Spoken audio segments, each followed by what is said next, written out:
TV में आप सभी का स्वागत है। आइए नजर डालते हैं आज की खास खबरों पर। हरियाणा में औद्योगिक और इंफ्रास्ट्रक्चर विकास को प्रोत्साहित करने, रोजगार के अवसर सृजित करने और प्रत्यक्ष विदेशी निवेश आकर्षित करने के लिए हरियाणा सरकार और मिज़ुहो बैंक लिमिटेड जापान ने टोक्यो में एक समझौता ज्ञापन पर हस्ताक्षर किए। मुख्यमंत्री मनोहर लाल की उपस्थिति में सोमवार को जापान के शहर टोक्यो में बैंक के मैनेजिंग एग्जीक्यूटिव ऑफिसर तत्सुफुमी सकई और हरियाणा राज्य औद्योगिक एवं पंचायत विकास निगम के प्रबंधक सुधीर राजपाल ने समझौता ज्ञापन का आदान प्रदान किया।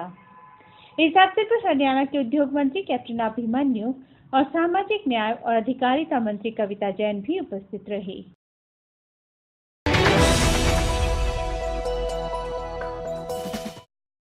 हरियाणा में जल्दी स्पेशल डायग्नोस्टिक सेंटर खुलने जा रहे हैं, जिसमें अब हर तरह के टेस्ट हो सकेंगे। जानकारी हरियाणा के स्वास्थ्य मंत्री अनिल विज ने चंडीगढ़ हरियाणा सचिवालय स्थित अपने कार्यालय में पत्रकारों से बातचीत के दौरान दी।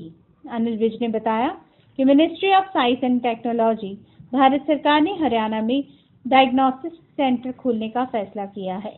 विज ने कहा कि हरियाणा सरकार इस स्पेशल डायग्नोस्टिक सेंटर को रोहतक मेडिकल यूनिवर्सिटी में शुरू करेगी। विज ने यह भी बताया कि भारत सरकार हरियाणा में मध्य प्रदेश, 2 प्रदेशों में ये डायग्नोस्टिक सेंटर खोलने जा रही है।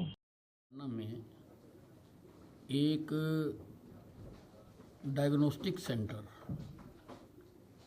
खोलने का निर्णय किया है,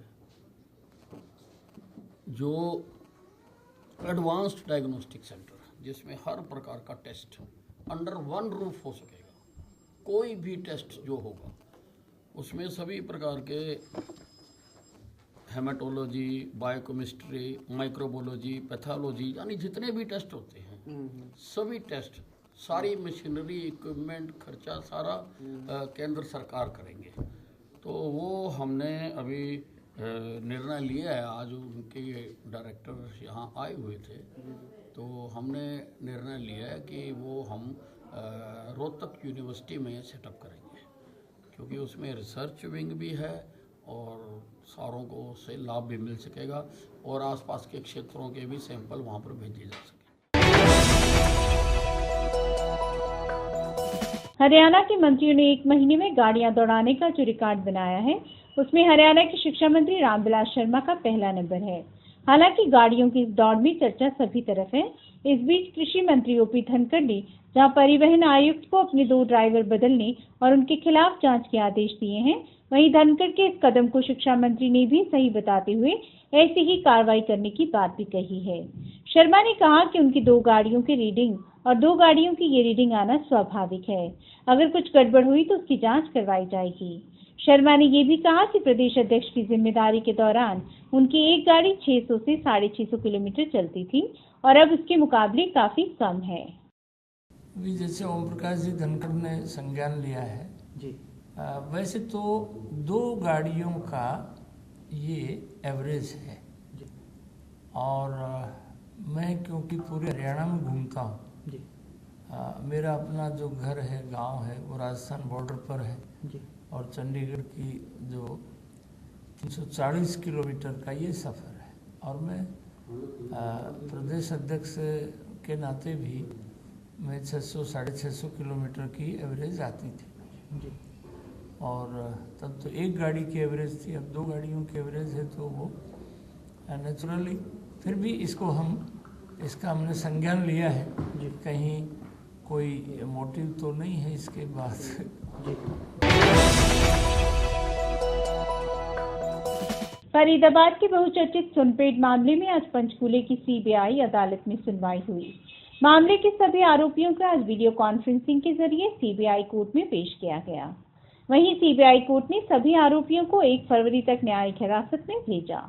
मामले में शिकायतकर्ता जितेंद्र ने अपना पोलोग्राफी टेस्ट करवाने को लेकर कोर्ट में अभी जवाब दाखिल नहीं किया, जिस पर सीबीआई कोर्ट ने जितेंद्र को अपना पोलोग्राफी टेस्ट करवाने के लिए 1 फरवरी तक जवाब दाखिल करने का नोटिस दिया है। अब मामले की अगली सुनवाई 1 फरवरी को होगी। आज जो दोषीगण थे उनका जो जुडिशियल रिमांड था वो एक्सटेंड कर दिया है 1 फरवरी के लिए। और आज कंप्लेनेंट जितेंद्र ने भी जो है अपना रिप्लाई फाइल करना था, क्योंकि हमने उसके एक एप्लीकेशन लगाई थी कोर्ट में कि भी जितेंद्र जो है कंप्लेंट, उसका भी फोटोग्राफिक टेस्ट करवाया जाए, लेकिन उसकी तरफ से कोई वकील पेश नहीं हुआ, ना ही कोई जवाब दिया गया है। तो हमने दोबारा रिक्वेस्ट की है कोर्ट से कि इसको दोबारा नोटिस इशू किया जाए, तो कोर्ट ने उसको 1 फरवरी के लिए दोबारा नोटिस इशू कर दिया।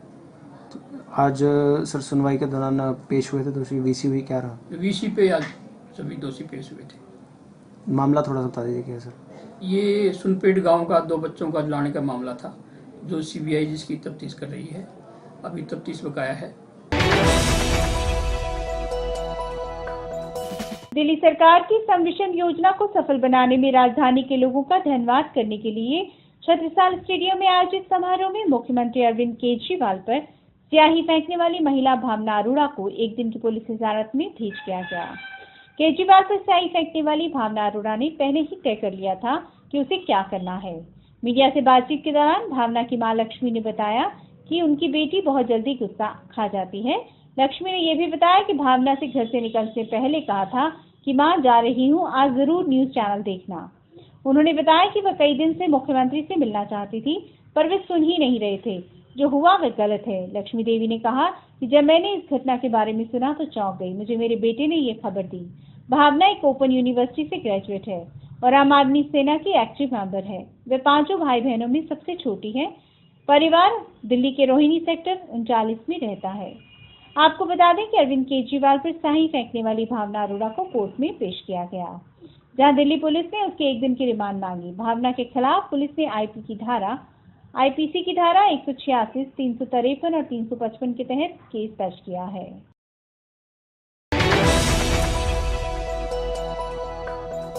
पंजाब सरकार अगले माह 6वें वेतन आयोग की अधिसूचना जारी करेगी।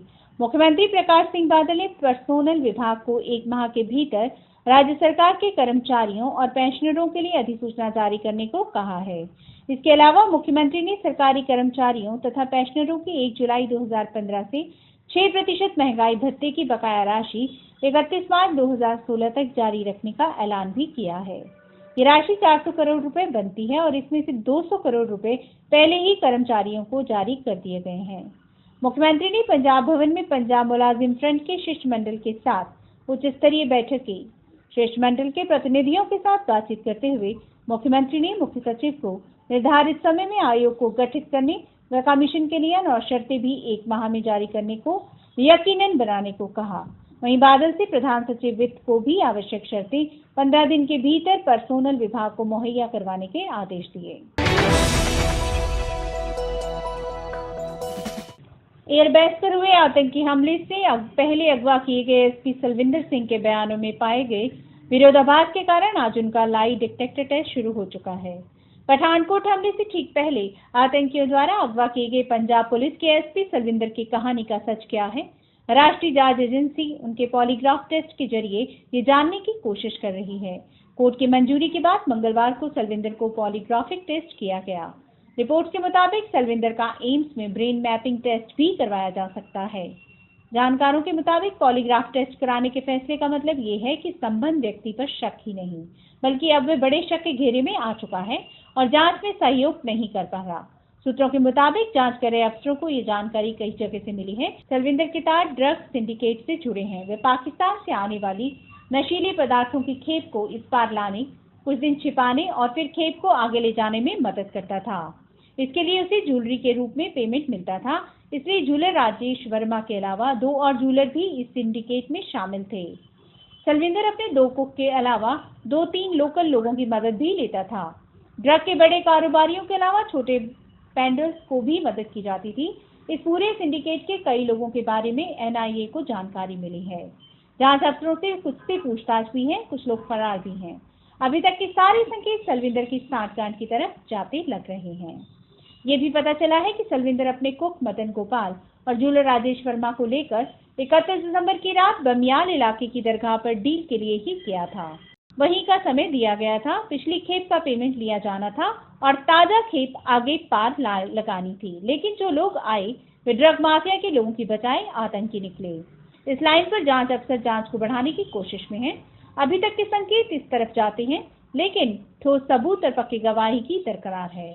वहीं एयरबेस पर हुए आतंकी हमले की जांच में जुटी एनआईए की टीम एसपी सलविंदर सिंह के अमृतसर स्थित घर पर पहुंची है। संकेत मिले हैं कि एसपी को बड़ी राहत मिल सकती है।